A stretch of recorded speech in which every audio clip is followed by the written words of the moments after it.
I told my daughter I couldn't watch the twins that week. I had major surgery scheduled, but she looked me dead in the eye and said, "Dad, Mom would have figured it out." My wife, Sarah, who'd been gone for exactly 7 months and 12 days. Let me back up. I'm Robert. 68 years old, retired from the Postal Service after 42 years, and before that, I did 8 years in the Army. Got a bum knee from a training accident in Germany back in '79. It didn't bother me much for decades, but these last few years, it's been bone on bone. My doctor finally said what I'd been avoiding. "Robert, you need a total knee replacement. We've pushed this as far as we can." The surgery was scheduled for a Tuesday. I'd have to stay overnight at the hospital, then I'd need help at home for at least 2 weeks. Couldn't put weight on it. Couldn't drive. Couldn't even get to the bathroom without help for the first few days. My surgeon was very clear about that. So when my daughter Jennifer called me that Sunday afternoon, I was actually relieved. I thought she was calling to coordinate who'd pick me up from the hospital, who'd stay with me those first critical days. After all, we'd been close, especially since Sarah got sick. "Dad, hey!" Her voice had that bright, busy tone I'd gotten used to. "So, Brad and I need a huge favor." Brad, my son-in-law, 38 years old, founded a tech startup 3 years ago, always talking about disruption and scaling and pivoting. I'll be honest, I never fully understood what his company actually did. Something about software for other software companies. But Jennifer seemed proud of him, and that was enough for me. "Sure, honey. What do you need?" I was sitting in Sarah's chair. I still couldn't bring myself to sit anywhere else in the evenings. Her reading glasses were still on the side table. "Okay, so you know how Brad's been working on this Series B funding round?" I didn't, but I made an encouraging sound. "Well, we got a meeting with this huge venture capital firm in New York. Like, huge, Dad. This could literally change everything for us. They want to meet Tuesday through Friday. It's the only window they have before they close their fund. Tuesday. My surgery was Tuesday. That's great, sweetheart, but so here's the thing. We need someone to watch Emma and Ethan. It's just 4 days. They love being with you, and you're so good with them. Emma and Ethan, the twins, 5 years old, blonde hair like their mother, but Brad's gray eyes. I loved those kids. I'd been watching them twice a week since Sarah got sick 2 years ago.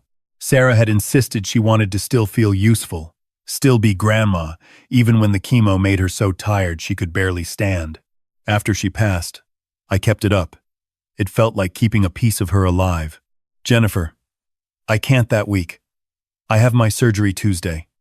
The knee replacement, remember? I told you about it last month." There was a pause. A long one. "Right. The knee thing." Her voice shifted. Got tighter. "Dad, can't you reschedule? This is literally our one shot. These investors fly to Singapore on Saturday. If we miss this meeting, we miss everything we've been building for 3 years. Honey, I've already postponed this surgery twice. My doctor says I'm risking permanent damage if I wait any longer. I can barely walk. Some days I can't get out of bed without, 'Dad.'" She cut me off. That tone. The one she used to use when she was 16 and I told her no about something. "This is our future.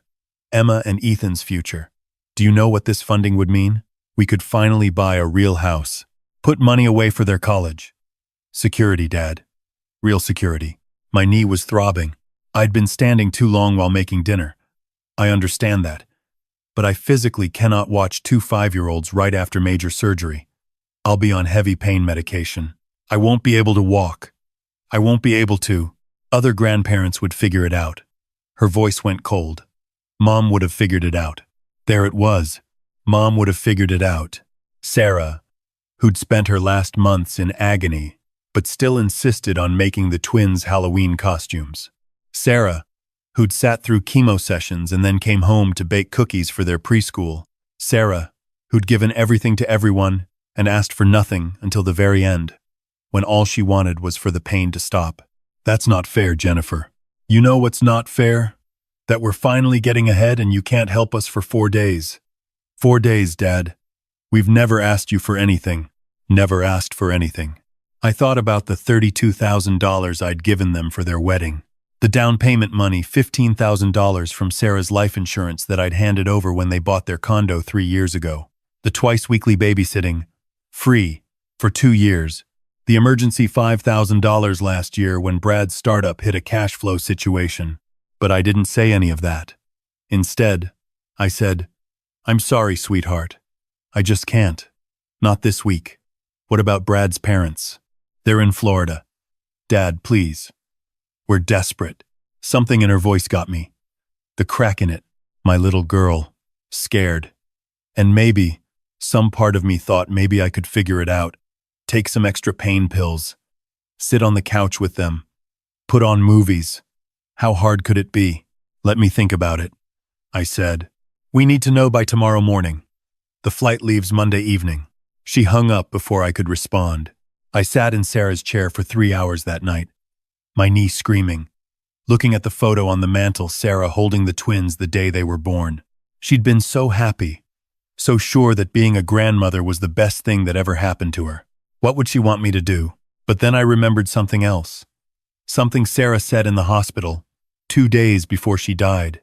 I'd been apologizing for not being able to fix her, for not being able to make the cancer go away, and she'd grabbed my hand with what little strength she had left. "Robert," she whispered, "stop trying to save everyone. You matter too." I called Jennifer the next morning, told her I'd do it, told her to have a good trip. The relief in her voice should have made me feel good. It didn't. "Rebet it. Thanks for watching." Rebet it in the mon. They dropped the twins off Monday evening. Brad carried in their little suitcases. Lightning McQueen for Ethan. Elsa for Emma. Jennifer gave me a quick hug, rattled off instructions about bedtimes and allergies and screen time limits. "You're a lifesaver, Dad." She was already halfway to the car. "We'll call when we land." Brad shook my hand. Firm grip. Big smile. "Really appreciate this, Robert. This deal is going to change our lives. Maybe we can finally pay you back for all you've done." They left. Emma wanted to play outside. Ethan wanted to show me his new drawing. I tried to stand up from the couch and my knee buckled. I caught myself on the coffee table. "Grandpa?" Emma's voice went small. "Are you okay?" "I'm fine, sweetie. Grandpa's knee is just being silly today." That was Monday night. My surgery was Tuesday at noon. Tuesday morning, I woke up at 5 a.m. Couldn't sleep. The hospital had called the day before to confirm I needed to be there at 10 a.m. No food after midnight. Someone needed to drive me and stay for the procedure. I looked at the twins, still sleeping in Sarah's old craft room. We'd set up an air mattress for them. I picked up my phone, called Jennifer. Voicemail. Called again. Voicemail. Texted. "Jennifer, I need you to come back. I can't miss this surgery. Please." The message showed delivered. Then read. At 5:47 a.m. No response. I called Brad. Voicemail. I sat there, knee throbbing, watching the clock. The twins would wake up around 7. I had to be at the hospital at 10. I needed someone to drive me. I needed someone to watch the kids. At 6:15, Jennifer texted back, "Dad, we're literally in the investor meeting prep. Can't you just reschedule? We'll be back Friday night." I stared at that message for 10 minutes. Then I called my neighbor, Helen. 72 years old, widow, lived next door for 30 years. She and Sarah had been best friends. "Helen, I need help." She was at my door in 5 minutes. When I explained the situation, her face went hard. "That girl," she said quietly, "that girl needs to learn." Helen stayed with the twins. I called a cab to take me to the hospital. The surgery was supposed to be 2 hours, but I'd be in recovery for another 4, then overnight observation. "I'll stay as long as you need," Helen said. "Don't you worry about those babies." I kissed Emma and Ethan goodbye. Told them I'd be home tomorrow. Ethan asked why I was leaving. "Grandpa has to go fix his knee so he can play with you better," I said. "Will it hurt?" Emma asked. "A little, but I'll be okay." In the cab, my phone rang. "Jennifer, Dad, what the hell?" Helen just called Brad's brother, asking if he could take the twins. You cannot bail on us right now. We are in the most important meeting of our lives. I'm not bailing, Jennifer. I'm having major surgery, like I told you I would be. You said you'd think about it. No. You told me you needed an answer, and I made a mistake. I should have said no. I cannot watch two kindergartners while recovering from surgery. It's not safe for me or them. So you're just going to ruin our lives because of your knee, my knee. Like it was vanity. Like it was cosmetic. Jennifer, I can barely walk. I'm in constant pain. My doctor says, I cannot believe how selfish you're being right now. The line went dead. I had the surgery. It went well. I woke up in recovery around 4 p.m., groggy, in pain, with my leg in a brace and an IV in my arm. My phone had 17 missed calls. None from Jennifer. They were all from Brad's brother, Mike, who'd apparently driven 3 hours to pick up the twins from Helen. Helen had also called 4 times to make sure I was okay. There was one text from Jennifer, sent at 2 p.m. Hope you're happy. We had to leave the meeting early. You just cost us everything. I was discharged Wednesday afternoon. Helen's son drove me home. They'd set up a temporary bedroom in the living room for me, couldn't do stairs yet. Hospital bed, walker. Everything I needed. Helen had left a casserole in the fridge and a note. Rest. I'll check on you tomorrow. Don't you dare feel guilty. But I did feel guilty. I lay there Wednesday night, Thursday, Friday, watching terrible daytime TV, doing my physical therapy exercises, popping pain pills, and wondering if I'd ruined my daughter's life. She didn't call. Brad didn't call. Friday night, I got a text from Jennifer. We're staying in NY through the weekend. Need to decompress. We'll pick up the twins from Mike's on Sunday. Then, by the way, we didn't get the funding. Thanks for nothing. Saturday morning, Helen came over with groceries, helped me take a shower, the most humiliating experience of my life. But I couldn't do it alone. Has she called? Helen asked. No. That girl, Helen said again. She's under a lot of stress, Helen. Brad's company, the money, everything. Robert. Helen sat down in Sarah's chair. Our chair. Sarah loved that girl more than anything in this world. But you know what she told me. Right before the end, I shook my head. She said, I'm worried Jennifer will take Robert for granted. I won't be there to remind her that her daddy is a person too. Sarah saw it, honey. She was worried. I couldn't respond to that. Sunday came and went. Jennifer texted that they'd decided to stay in New York until Monday. Networking opportunities? She said. Monday morning, my physical therapist came to the house for my first session.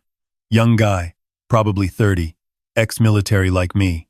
Saw my Army Ranger photo on the wall. Thank you for your service, sir, he said. We did an hour of exercises. Painful. Exhausting. He showed me how to use the walker properly, how to navigate the house safely. You got family helping out? He asked. Neighbor, I said. He nodded. Didn't push. That afternoon, Jennifer finally called. Dad, we need to talk. My heart jumped. Maybe she'd calmed down. Maybe she wanted to apologize. Maybe Brad and I have been talking, and we think it's time to have a serious conversation about your living situation. My living situation? This house is too big for you, especially now with your knee. All these stairs. What if you fall? What if something happens and no one's here? I looked around the living room. Sarah's quilts on the couch. Photos of Jennifer growing up on every wall. 40 years of memories. I manage fine, I said carefully. Dad, you can barely walk. You had to have Helen help you shower. That's not managing fine. It's temporary. The physical therapist said, we've been looking at some really nice senior living communities. There's one about 15 minutes from us. It's got everything: meals, activities, medical staff on site. You could sell this place. Use that money to pay for it. Actually, the equity in this house could probably cover 10, 15 years easy. The equity in this house. Something clicked. Jennifer, are you asking me to sell my home? We're asking you to consider a safer option. Think about it, Dad. No yard work, no maintenance, no worrying about stairs or repairs. And you'd be close to us and the twins. Close to you, I repeated. Yes, We could visit all the time. The twins could come see you. In the senior living community, it's not like a nursing home, Dad. It's really nice. Independent living. There's a couple we know who. Jennifer, I'm 68 years old. I'm not ready to be put in a home. No one's putting you anywhere. We're just saying, with Mom gone, and your knee, and you being all alone in that big house, it doesn't make sense anymore. That big house. The house Sarah and I bought in 1982. The house where we'd brought Jennifer home from the hospital. The house where Sarah had spent her last good days. I'll think about it, I said, because I didn't know what else to say. Good.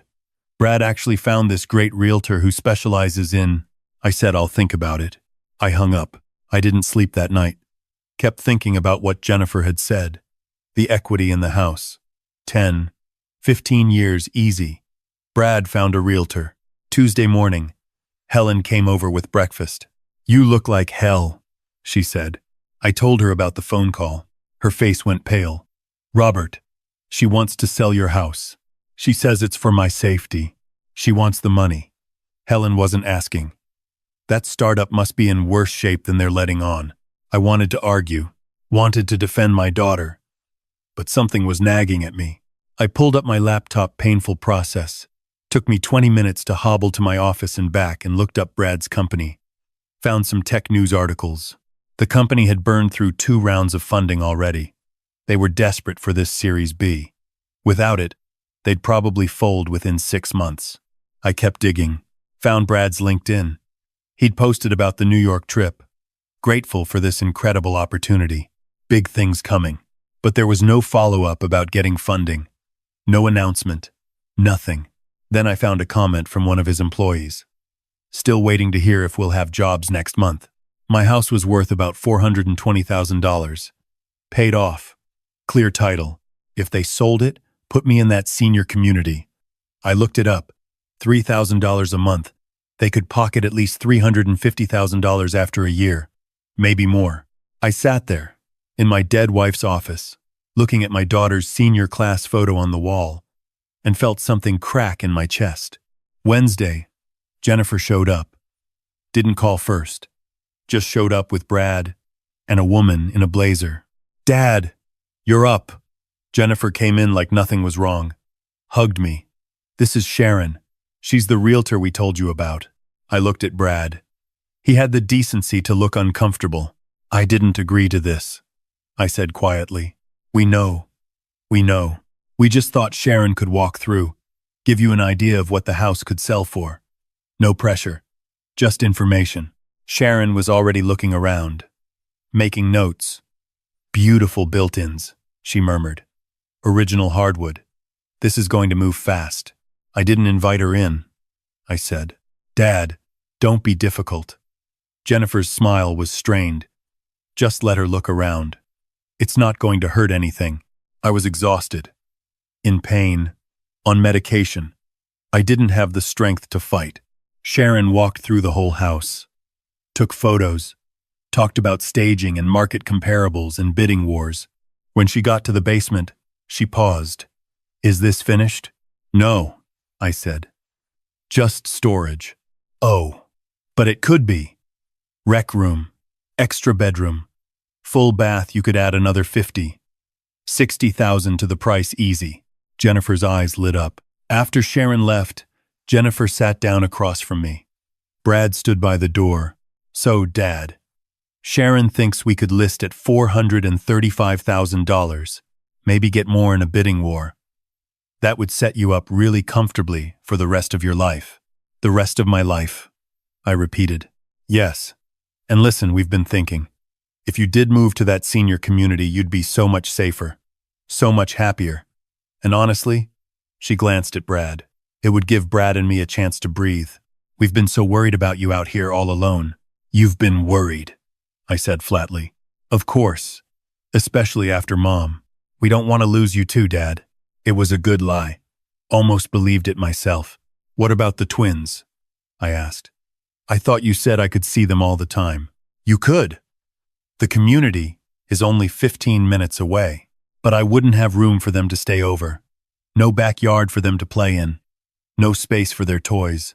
Jennifer waved a hand. They're getting older anyway. They don't need sleepovers at Grandpa's anymore. There it was. They didn't need me anymore. Or rather, they needed something else from me now. I'd like you both to leave, I said quietly. Dad.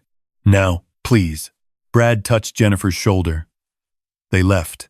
I sat in Sarah's chair and cried for the first time since her funeral. Thursday, I called my lawyer. Guy I'd served with in the army. Been friends for 40 years. Tom, I need to make some changes to my will. Everything okay, Robert? I told him everything. There was a long silence. Then, Jesus, Robert, I'm sorry. Can we set it up so the house can't be touched while I'm alive? Some kind of trust? Absolutely. We can put it in a living trust. Name a trustee. If anything happens to you, the trustee controls what happens to the house according to your wishes. They can't force you to sell it. Do it. Friday, I got a call from Brad. Robert. Hey, listen, I think we got off on the wrong foot yesterday. Jennifer's really stressed about the business situation, and she's worried about you, and it all came out wrong. The thing is, we really are in a tight spot financially. That Series B fell through, and we've got about 3 months of runway left. We're trying everything. But if we can't raise capital soon, I'm going to have to shut down the company. I'm sorry to hear that. So I was thinking, if you did decide to sell the house, maybe we could work out a loan arrangement. You'd still get your money, but we could use part of it to keep the company afloat, and then pay you back with interest once I hung up. He called back. I didn't answer. Saturday morning, Helen came over with more groceries and found me trying to do physical therapy exercises. How's the knee? She asked. Getting there. How's the heart? I couldn't answer that one. She sat down. Sarah and I used to talk about this. She worried that Jennifer married Brad too young, that he was a sweet talker but not much substance. She hoped she was wrong. Helen, she wasn't wrong, honey. And I think you know that. I knew that. Sunday, I made a decision. I called my buddy from the VA hospital, guy who ran the housing program for homeless veterans. Mike, you still have that transitional housing program? Sure do. Why? How hard would it be to move into one of your independent senior housing units? For you? Robert, you're not homeless. You own your house. I know. But I'm thinking about what comes next. What's available? He was quiet. There's a new veterans community that just opened in Riverside. Independent living, but with support services. You'd qualify based on your service and age. It's actually really nice garden plots, wood shop, community center. A lot of the guys there are ex-military, around your age. Good community. How much? Based on your pension and Social Security? Probably around $1,200 a month. It's subsidized through the VA. A third of what the place Jennifer wanted would cost. Can you send me information? Monday, I went to see the place. Helen drove me. I still couldn't drive with the knee. It was nice. Really nice. Small apartments, but clean. Safe. People working in the community garden. Veterans playing cards on the patio. I talked to the director. Filled out an application. They had a unit available in 6 weeks. I took it. Tuesday, I called Jennifer. Dad, have you thought about what we talked about? I have. I'm selling the house. The relief in her voice was almost painful. Oh, Dad, that's wonderful. Sharon is going to be but I'm not giving you the money. Silence. I'm using the proceeds to pay for my own housing at a veterans community. The rest is going into a trust for Emma and Ethan's college education. They'll get it when they turn 18. What? I've already set it up with my lawyer. The house goes on the market next week. I move in 6 weeks. The trust is irrevocable. Dad, you can't. We need. I know what you need, Jennifer, but I can't be that for you anymore. I'm not a bank. I'm not free childcare. I'm not a solution to Brad's failing business. I'm your father. How dare you? I'm not done. You left me alone for major surgery to chase money from investors. You didn't call to see if I survived. You didn't ask if I needed help. The day after I got home from the hospital, You were already planning how to sell my house out from under me. We were trying to help you. No.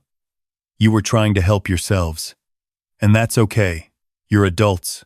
You have your own lives. But I'm done sacrificing my life, my health, my home, for people who only call when they need something. She was crying now. Dad, please. We're desperate. Brad's company is not my responsibility. I'm sorry his business is failing. But I gave you $32,000 for your wedding. I gave you $15,000 from your mother's life insurance for your down payment. I watched your kids for free for 2 years. I've given enough. Mom would be ashamed of you. Your mother, I said quietly, told me 2 days before she died that I needed to stop trying to save everyone, that I mattered too. I should have listened to her then. I'm listening now. I hung up. I didn't hear from her for 3 weeks. In that time, I sold the house, got $448,000 for it, put $350,000 in a trust for the twins' education, used the rest to pay for my first year at the veterans community and some modest furniture. I moved in on a Tuesday, same day of the week as my surgery, exactly 8 weeks later. The guys helped me move my stuff. Didn't have much. I donated most of the furniture, kept Sarah's quilts, our photos, my books, the important stuff. My apartment was small, 1 bedroom, kitchenette, bathroom, but it had a balcony that overlooked the community garden. It was enough. I planted tomatoes. Week 2, I joined the wood shop, started making a toy box. Wasn't sure who it was for yet. Week 3, Jennifer texted, Dad, can we talk? I didn't respond right away. Week 4, she showed up.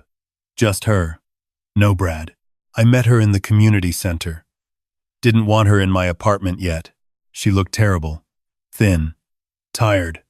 Older than 35. Brad's shutting down the company, she said. We lost everything. I'm sorry. He's looking for a regular job. I went back to work. The twins are in after-school care. I nodded.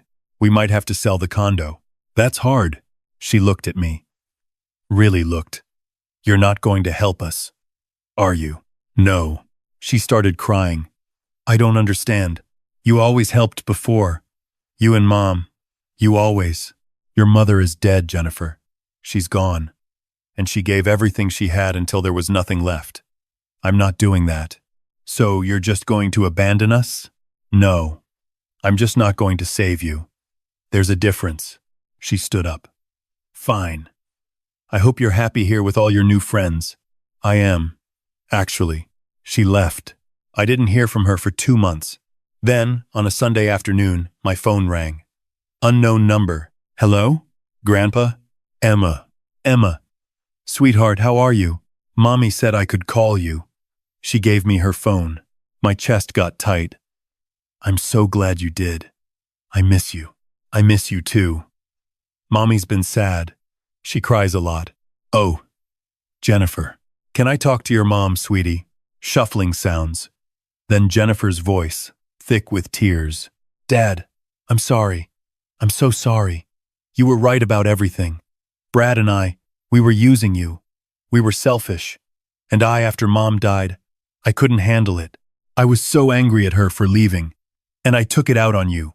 And I tried to control everything by controlling money and the house, and she broke down. I waited.